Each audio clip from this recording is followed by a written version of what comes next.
একদিন এক ভেড়ার পালের সাথে এক ভেড়া চড়ছিল। সে শীঘ্রই মাঠের ধারে কিছু সুন্দর আর কচি ঘাস দেখতে পেল। সেই ঘাস খেতে খেতে অন্যদের থেকে অনেক দূরে সরে গেল। সে এতটাই আনন্দ করছিল যে সে তার কাছে নেকড়ে আসছে সে টেরই পেল না। যাই হোক, যখন সে তার উপর ঝাঁপিয়ে পড়ল তখন সে দ্রুত অনুনয় বিনয় করতে লাগলো, দয়া করে আমাকে এখনো খেও না, আমার পেটে ঘাসে ভরা। যদি তুমি কিছুক্ষণ অপেক্ষা করো আমি খেতে অনেক সুস্বাদু হব। ভাবলো এটা একটা ভালো কথা, তাই সে বসে অপেক্ষা করতে লাগলো।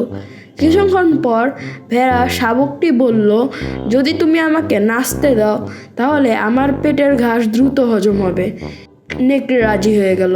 ভেড়ার শাবকটি নাচতে নাচতে তার মাথায় একটা নতুন বুদ্ধি এলো।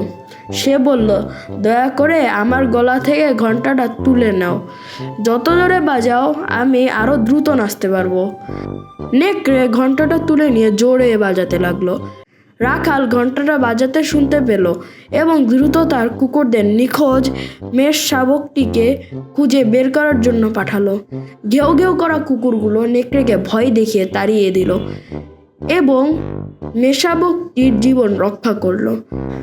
ভদ্র এবং দুর্বলরা কখনো কখনো হিংস্র এবং শক্তিশালীর চেয়েও চালাক হতে পারে। তো বন্ধুরা, আমার এই চ্যানেলটা একটু সাবস্ক্রাইব করে লাইক শেয়ার করে দাও তো।